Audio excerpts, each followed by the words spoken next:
Malugod po namin kayo inaanyayahan sa mga sumusunod na gawain at pagdiriwang para sa mahal na araw.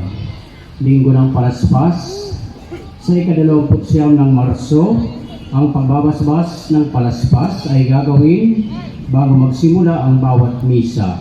Wala pong pagbabasbas ng palaspas, religious articles at vehicles pagkatapos ng misa. Ang pagdiriwang ng misa ng huling hapunan sa Huwebes Santo sa ganap na alas 6 ng gabi. Kasunod po nito ang tanod panalangin mula alas 8 ng gabi hanggang alas 2 ng madaling araw. Sa Biyernes Santo, ika-3 ng Abril, mayroong istasyon ng krus sa ganap na alas 7 ng umaga. Ang liturhiya ng 7 huling wika ay magsisimula sa alauna ng hapon. Ang liturhiya sa pagsamba sa krus ay sa ganap na alas 3 ng hapon. Sa Sabado de Gloria, ika-4 ng Abril, mayroong panalangin ng pagdadalamhati sa ganap na alas 9:30 ng umaga. Ang Easter Vigil Mass ay sa ganap na alas 9:30 ng gabi. Mangyari lamang po na magsuot ng puting damit at magdala ng kandila para sa renewal of baptismal promises. Ang salubong ay gagawin pagkatapos ng misa.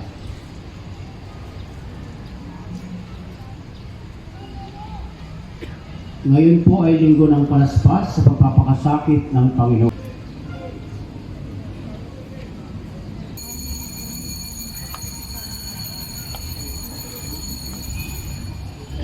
Sa ngala ng Ama at ng Anak at ng Espiritu Santo.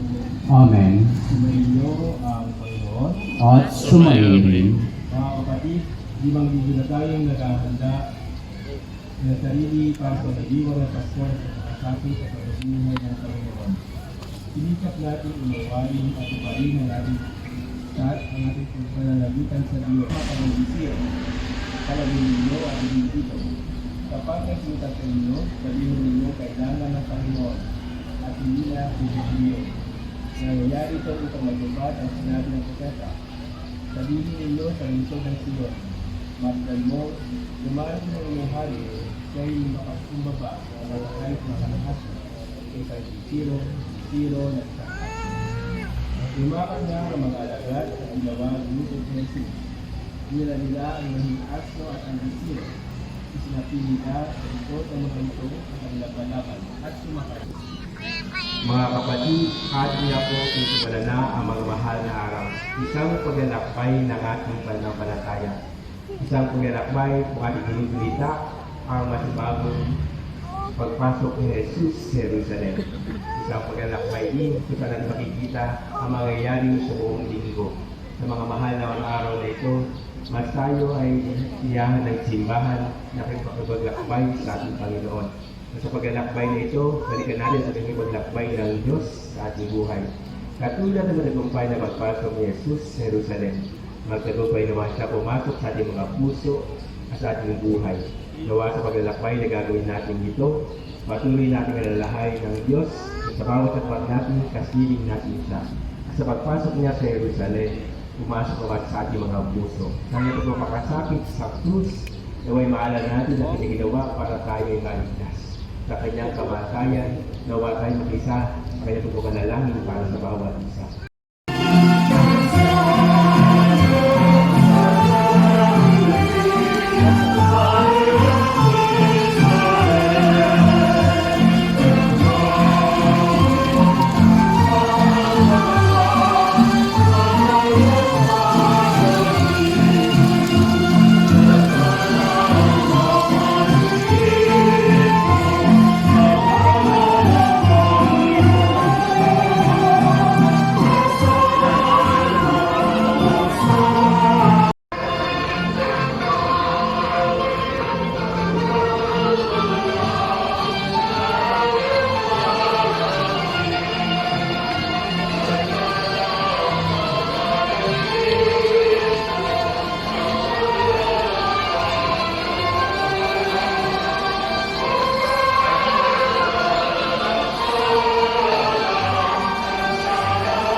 ginawa mo palimbawang dapat tularan sa pagkitas namin, naging di iba sa atin para ang puso namin ay ako. Kung nabati mo ang mga pagdiriwang, kaya aming kamtin na kanyang hirap na matiisip, makikisalo sa buong pagkabuhay niya ng mga nuni. So mag-inaiyak ka sa Espiritu Santo, at walang hanggan. Amen.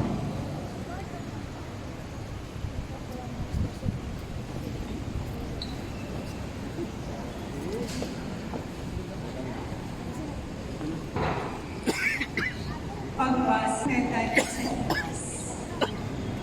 Ang makapangyarihang Panginoon,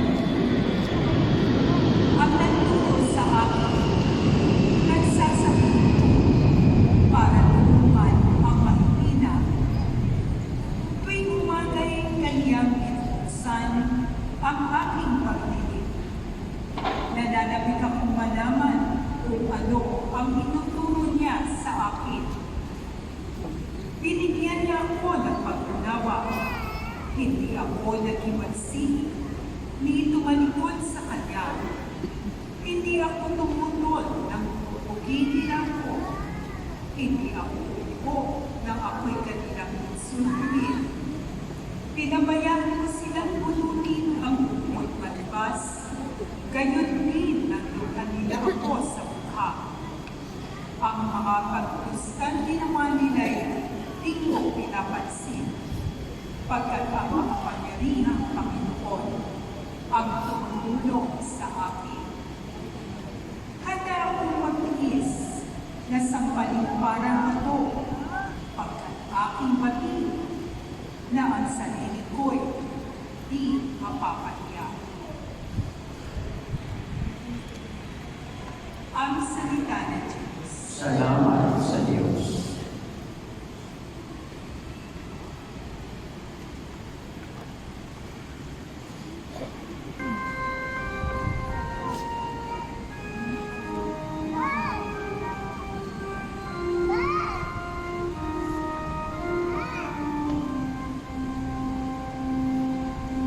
Diyos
Pagbabasa mula sa sulat ng Apostol San Pablo sa mga taga-Pilipos.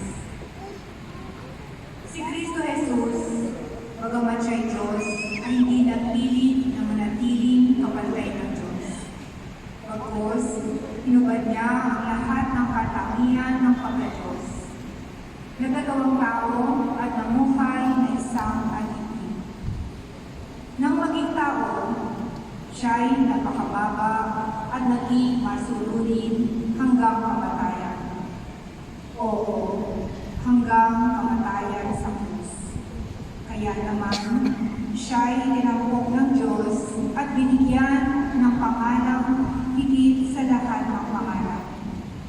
Ano pat, ang lahat ng nilalang na nasa langit, nasa lupa, at nasa ilalim ng lupa ay maniniklukod at sasamba sa Kanya.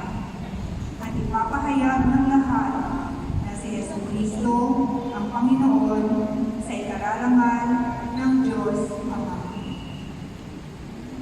Ang salita ng Diyos. Salamat sa Diyos.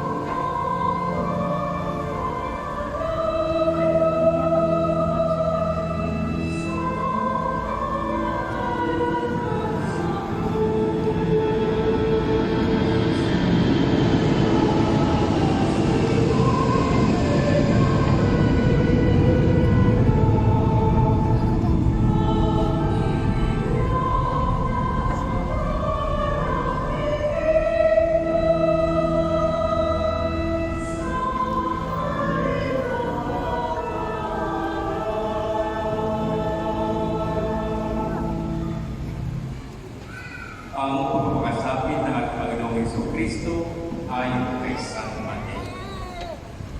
Noong walang panahon, inakap sa Jesus kay Gobernador noon sa Pilato na nagtanong, Ikaw ba ang hari ng mga Hudyo? sumagot si Jesus. Kayo na nagsabi. Ngunit nang paratangan siya ng mga punong saserdote at ng mga Sino ang ibig ninyong palayain? Si Barabas o si Jesus na tinatawag na Kristo? alam ni Pilato na higit ang nagudyok sa kanila na dalhin sa kanya si Jesus. Hindi lamang yan. Samantalang siya'y nakalulog sa hukuman, nagpasabi sa kanya ang kanyang asawa, huwag kang makialam sa taong yan na walang kasalanan, sapagkat kagabi pinahirapan ako ng aking panaginip tungkol sa kanya. Ang mga tao na may sinusunod ng mga punong saserdote at ng mga tatanda ng bayan ay hinihintay Pilato na si Barabas ang palayain at si Jesus ay ipapatay. Muli silang tinanong ng gobernador. Sino sa dalawa ang ibig ninyong palayain ko? Sagot nila, sinabi sa kanila ni Pilato. Ngayon, ano ang gagawin ko kay Jesus na tinatawag na Kristo? Sumagot ang lahat. Bakit? Anong masama ang ginawa niyo? Ngunit lalo pa rin ang isinigaw. Nang makita ni Pilato na wala siyang magagawa at malamang pang magkagulo ang mga tao, nagpakuha siya ng tubig at naghugas ng kamay sa harapan ng mga tao.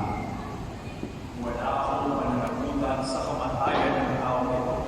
Bahala kayo. Sumagot ang mga tao. Pinananagutan namin at ng aming mga anak ang pagkamatay niya. At pinalaya niya si Barabas, ngunit itinahapin si Jesus at ibinigay sa kanila upang ibako sa krus. Si Jesus ay dinala ng mga kawal ng gobernador sa Pretorio at nagkatipon ng buong batalyon sa paligid niya.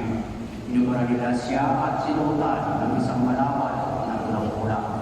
Nagbigaw sila ng malamang na tinig at itinulong sa kanya, saka pinapakatawag ng isang tambo sa kanyang kanang kamay at palibak siyang niluhod-luhuran at pinapit.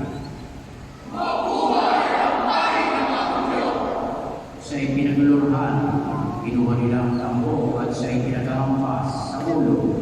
At matapos kutyahin, kanilang inasensya ng palaban, sinuota ng sariling damit at inilabas upang ipako sa krus. Paglabas nila ng lungsod, kanilang nakita ang isang lalaking nagnganganang Simon, isang taga-Sirene. Pilit nilang ipinapasan sa kanya ang krus ni Jesus. Pagdating sa lugar na tinatawag na Golgotha, na nangangahulugang buo ng buo, binigyan nila si Jesus ng alak na hinaluan ng aplo. Ngunit nang matikman niya ay hindi ininom. Nang maipako na siya sa krus, pinagkakiyatigan nila ang kanyang mga damit matapos magsapalaran. At naubos sila upang siya ay bantayan. Nakasulat sa kanyang ulunan ang sakdal laban sa kanya. Ito'y si Jesus, ang hari ng mga Hudyo. Dalawang tulisan ang kasabay niyang pinako sa krus, isa sa kanan at isa sa kaliwa.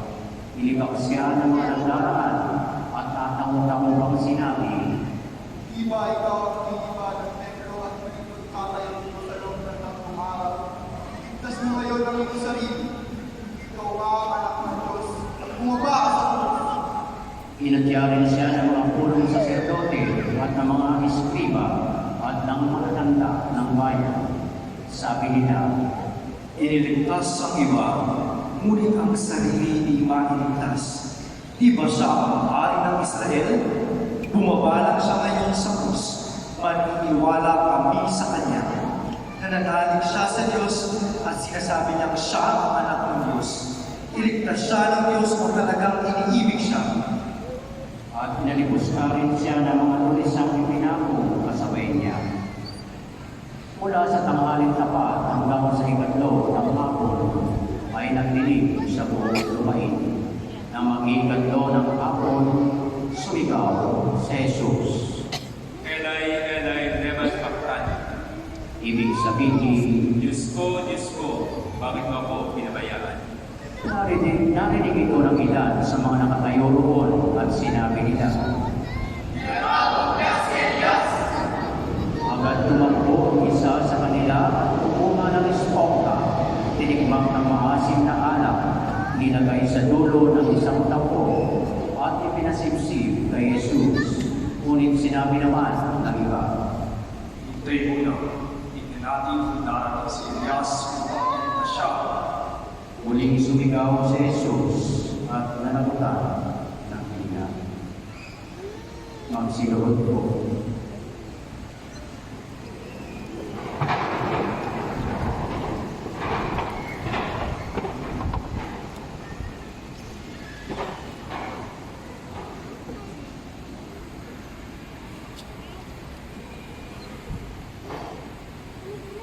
Magsitayo po.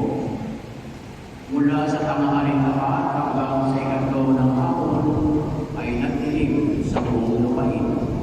Nang maging ikatlo ng hapon,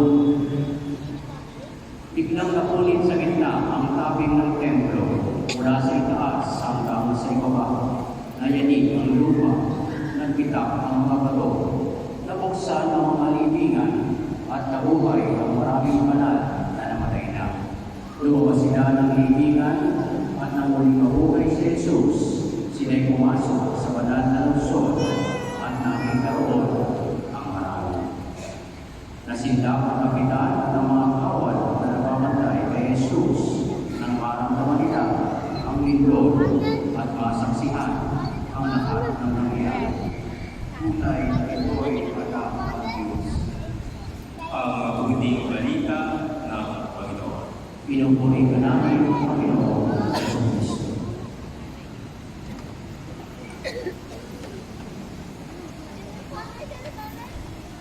May Sa lahat na may gawa ng langit at lupa, sumasampalataya ako kay Kristo, iisang anak ng Diyos, Panginoon natin lahat. At natawag ako siya ng Espiritu Santo, pinanganak ni Santa Maria Virgen, pinagpapasakit ng Poncio Pilato, pinako sa krus, namatay, nanawag sa loob at ng mga lupa, nung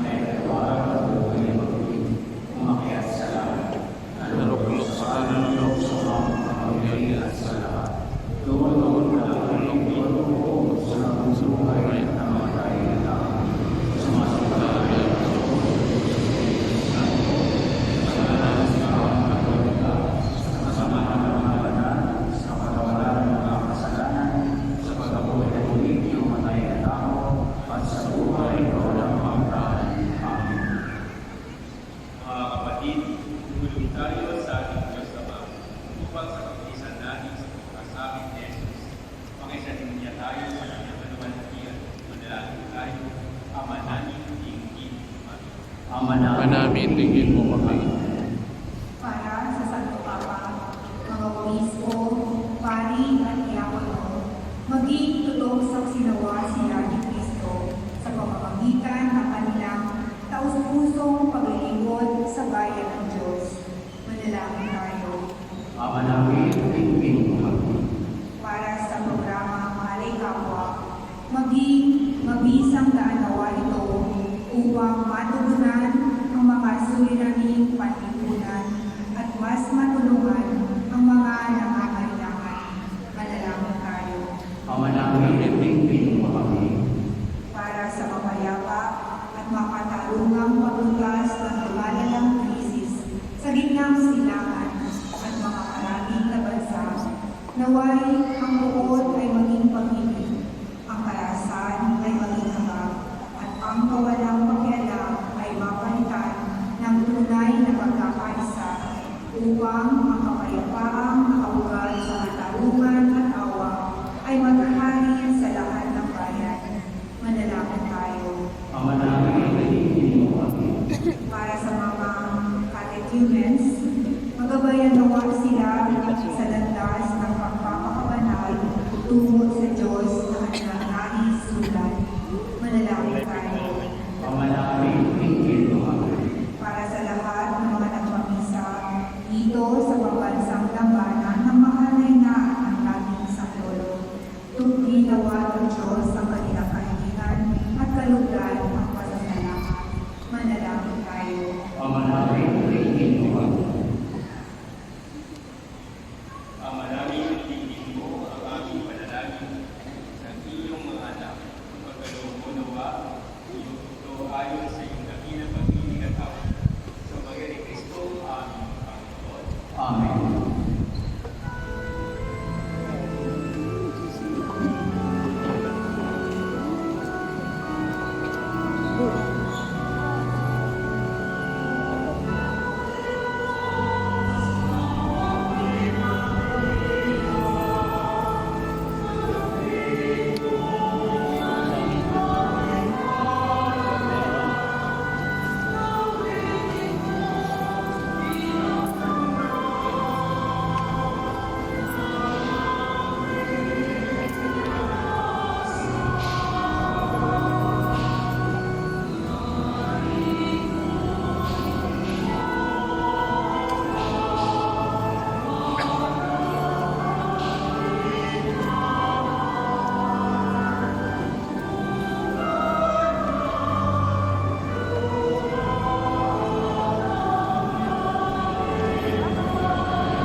Ang ginawa ng Panginoon, itong pagkamahin sa iyong pamamahay, sa kapulinan niya at karangalan sa ating kapakinabangan sa buong sambayanan ng banal. Ama namin ulikha, pakundangan sa pagkasakit ng iyong bugtong na anak, sumasami nawa ang iyong pakundangan na hindi magkakamit ng talang aming pagkadaman. Kung hindi sa paghahain ng isang lamang para sa lahat, na mula sa iyo pakikinabangan namin na tinatanggap sa pamamagitan ng Kristo, kasama ng Espiritu Santo, magpasiwalang hanggan. Amen. Sumainyo ang Panginoon. At sumayo rin. Ina sa Diyos inyong puso at bibig. Itinaas na namin sa Panginoon. Pasalamat ang Panginoon Panginoon ng Diyos. Marapat na siya ay pasalamat. Ama namin makapangyarihan, luning ang marapat kay aming Panginoon Yesu Kristo na aming Panginoon. Wala siyang kasalanan, ngunit niya sa dali. Sa pagsakit niya kami palayain. Sa kamatayan pinagsumunod namin, kaya't namatay siya upang kami buhay. Kaya kaysa naman kaya sa awit ng papuri sa iyo na walang upay sa kapitan, kami nagpuni sa iyo sa nakitaan.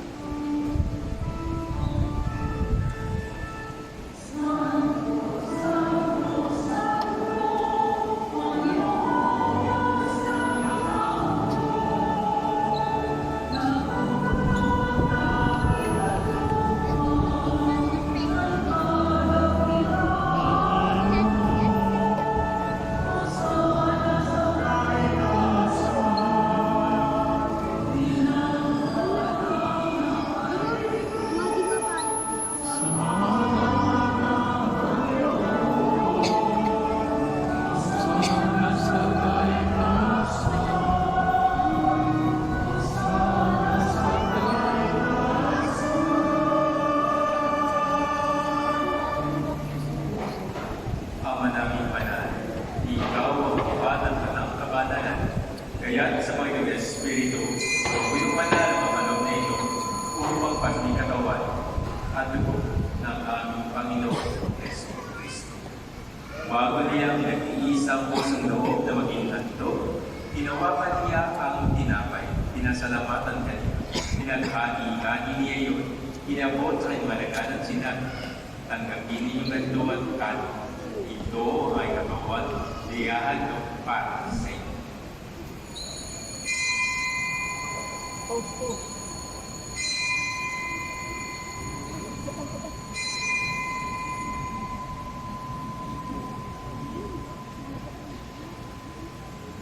Gaya di naman matapos ang hapunan, hinawakan niya ang kalis. Muli kaniyang pinasalamatan. Inabot niya ang kalis sa malagan at sinabi, tanggapin ninyong ganito at inumin. Ito ang kalis ng aking dugo. Nang bapat walang hanggang tipan, ang aking nibubuhos para sa inyo at para sa lahat. Ipapatawad ang mga kasalanan. Gawin niyo ito sa pag-alala sa akin.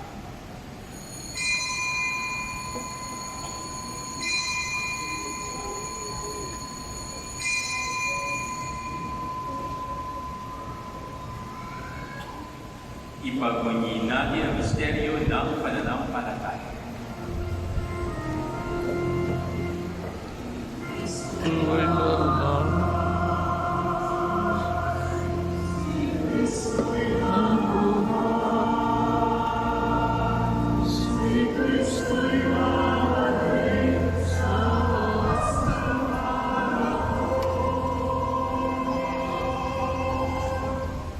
Ama, ginagawa namin ngayon ang pag-alala sa pagkamatay at muling pagkabuhay ng iyong anak. Kaya iniaalay namin sa iyo ang tinapay ng bibigay buhay at kalis ng kapalit ng kaligtasan.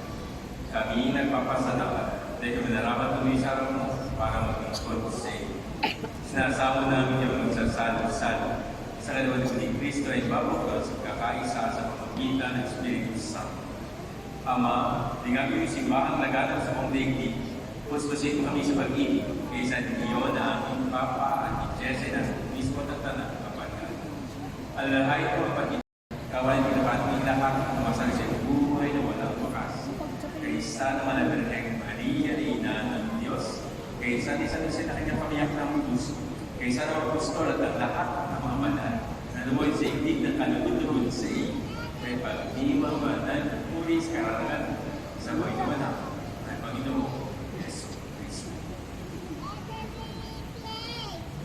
Sa pamamagitan ni Kristo, kasama niya sa Kanya, ang lahat ng papuri ay sa iyo. Diyos sa mga pangyarihan, kasal sa Espiritu Santo, mga sa walang hanggan.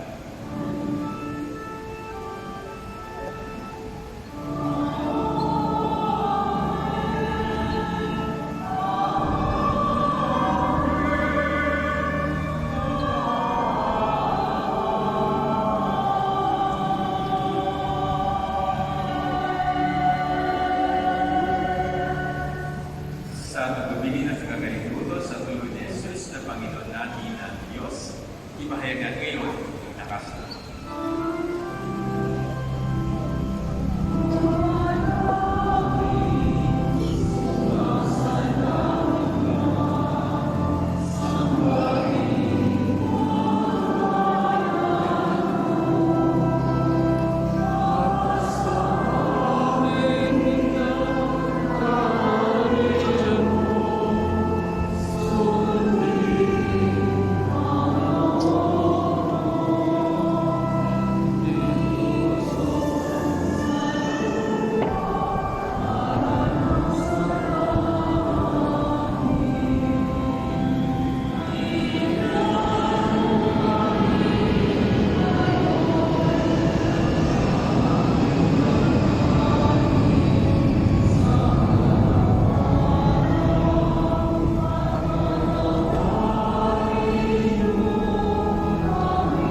pinagpahayag ng namin si Yesu Cristo.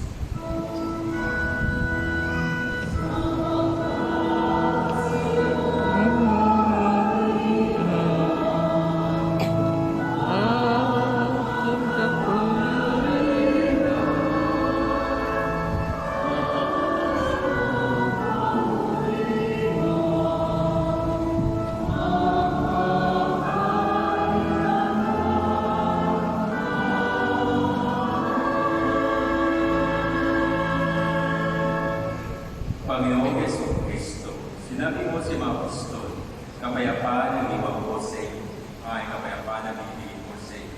Tunghayan mo ay pananampalataya at huwag at kakasan. Pagkalooban mo kami ng kapayapaan at kung magkakaisa ay sa iyong kalooban ka sa Espiritu Santo magbukas walang hanggan. Amen. Ang kapayapaan ng Panginoon, pinagos. At sumayin. Magbigay kayo ng kapayapaan sa isa't isa.